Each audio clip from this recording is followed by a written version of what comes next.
Hey sweeties, welcome back to another video about the latest Pretty Little Liars original sin. And if you are new here, prepare yourself for something I'm very excited to talk about. I'm going to cover this series a few episodes at a time, just to keep things updated and not to overwhelm everyone with long videos. Just like last time, I'm going to break things down into categories. First, we have a breakdown of each episode, then an in-depth look at particular characters and events. Before we take a deep dive, please make sure to leave in the comments who you believe A to be, and if there's anything you'd like me to review that I may have missed.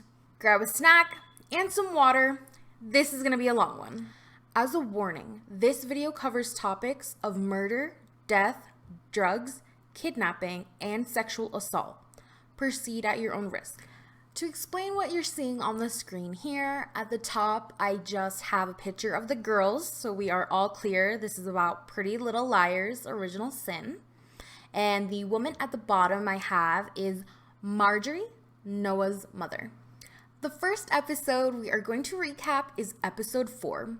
We get a deeper look at Noah's mom, Marjorie, and the type of person she was in her past and the behavior that followed her into adulthood.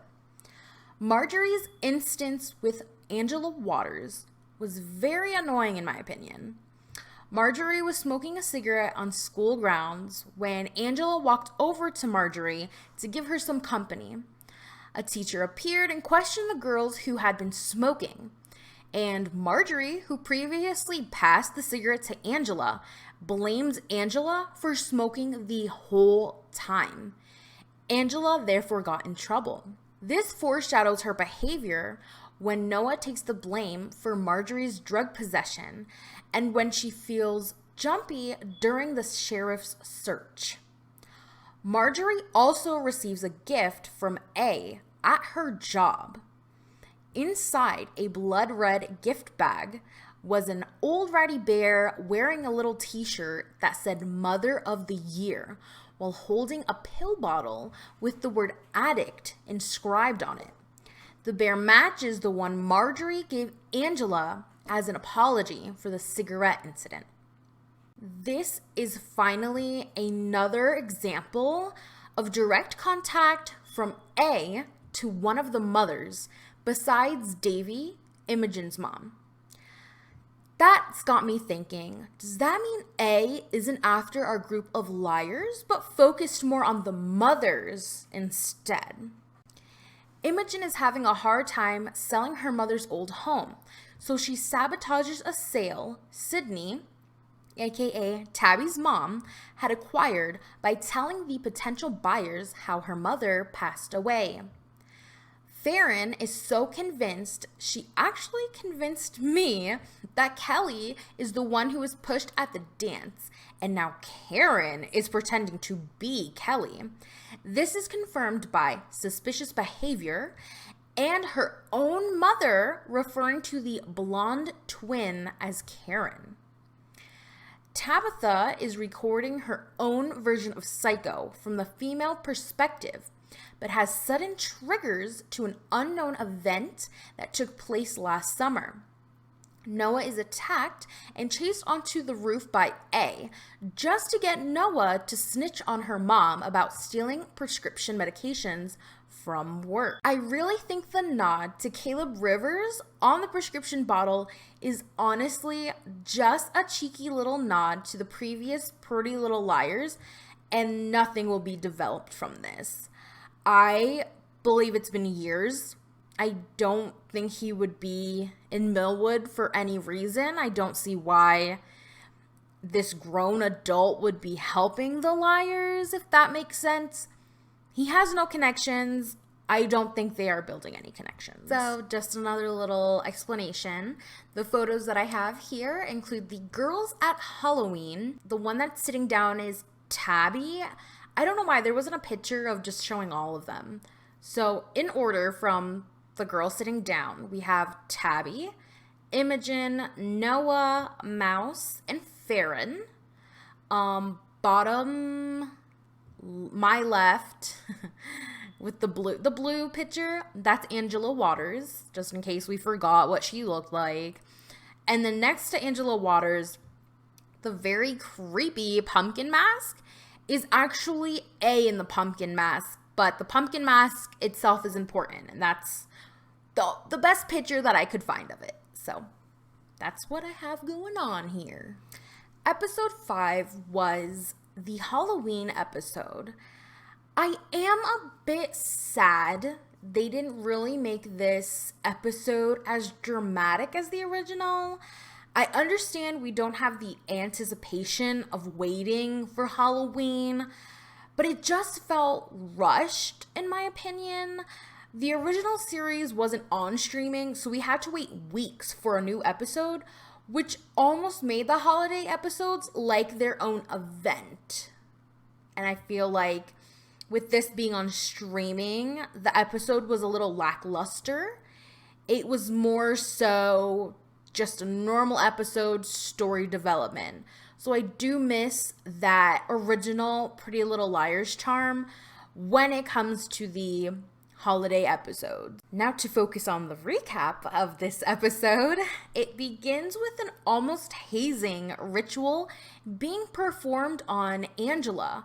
The liars' mothers convince Angela if she tosses a bag of fresh dog poop on an unsuspecting home, she'll finally be able to join their clique.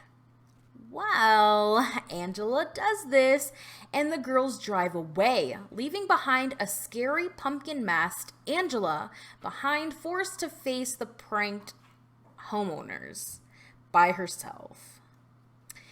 This seems to add to the theory that the girls are just being used to make the others that A deem bullies pay for their crimes.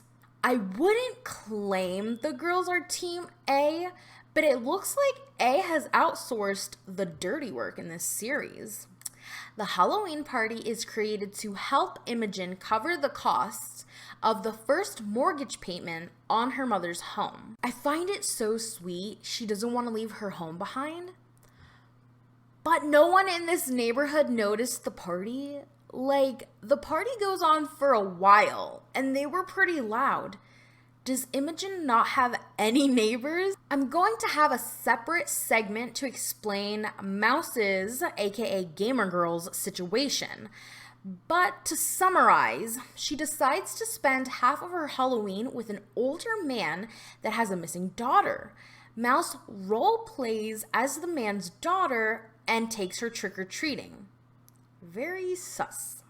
Farron is still on her hunt to prove Kelly is actually Karen, not telling her fellow liars. Tabby accepts Wes his apology about the inappropriate behavior, and she takes back her old job. I'm pretty sure Tabby's mother told her she wasn't allowed to work at the theater anymore. But I guess these teens just do what they want. As per the original Pretty Little Liars, they just go crazy. At the Halloween party, Tabby calls out Tyler and Greg. Greg is Karen's ex-boyfriend. Just want to show some reference images of Tyler for their inappropriate behavior and boundaries. Tabby punches Tyler, which causes his nose to bleed, and find an unoccupied bathroom, the upstairs bathroom Davy was found. It was off limits, but Tyler doesn't care. He is shortly attacked by A, where he loses his life. In this segment, I would like to focus on two liars, Mouse and Tabby. I've seen a lot of theories online about Mouse, and I don't quite understand where people are getting the whole kidnapping incident from. We see Mouse talking to an older man online via FaceCam. She has a filter on her face, I assume to conceal her identity. She makes plans to meet up with this man to have dinner and go trick-or-treating. The camera then pans over to a stack of papers that have information on missing girls. As a side note, there's a missing poster featuring Mouse that is shown in the intro sequence, which displays Mouse's birthday as May 13th, 1992. which would make her 30 years old and not the listed 15 like the other girls. Once Mouse meets up with the man named Steven, they have dinner in a motel room where he refers to Mouse as Rachel, aka his missing daughter. This whole time, she isn't wearing a mask, so I don't understand why the previously mentioned filter was on during their FaceTime. They go trick-or-treating while Mouse has a costume that covers her face with a mask. And once they are done, Steven proceeds to have a breakdown about his missing daughter. Mouse, not breaking character, consoles Steven by saying, "I forgive you, Dad," followed by a very creepy hug. Once the moment is over, Mouse claims she has a party she needs to get to, and Steven offers to drive her. Mouse, avoiding confrontation, allows him to do this. I personally don't like the fact she did this. Now he knows where Imogen lives, and he knows what Mouse looks like. What if he takes things further and decides to stalk Mouse? It's all so weird in my opinion. In the original Pretty Little Liars, we knew Mona was the tech-savvy person on the A-team, and maybe Mouse is filling that role. Moving on to our next liar, I honestly feel sick to my stomach about Tabby. I know we all troll how she's always quoting movies and stuff, but what happened to her is no laughing matter. The blurry flashbacks to the bonfire consistently begin to show up, causing Tabby to go into an almost panic mode. Connecting these dots and listening to Tabby herself, you can come to the conclusion that someone slipped Tabby's drink with something that caused her to black out and then be taken advantage of. She doesn't know who was involved or what was in her system. I've seen a theory that because the camera focused on Chip during times of Tabby's flashbacks, that he could be the culprit. I honestly think they weren't that close at this time, causing Chip's absence at the bonfire. We've seen Tabby and Chip be inseparable at Karen's summer party, the party where Greg kissed Imogen. I feel like this took place after the bonfire. I don't think Tabby would be comfortable going to parties alone after being assaulted, so she'd ask Chip to tag along, creating a buddy system. If you made it this far into the video, I really appreciate you and would really love to hear what you have to think about all this in the comments below. Thank you very much, and look out for the next video covering the most recent episodes 6 and 7.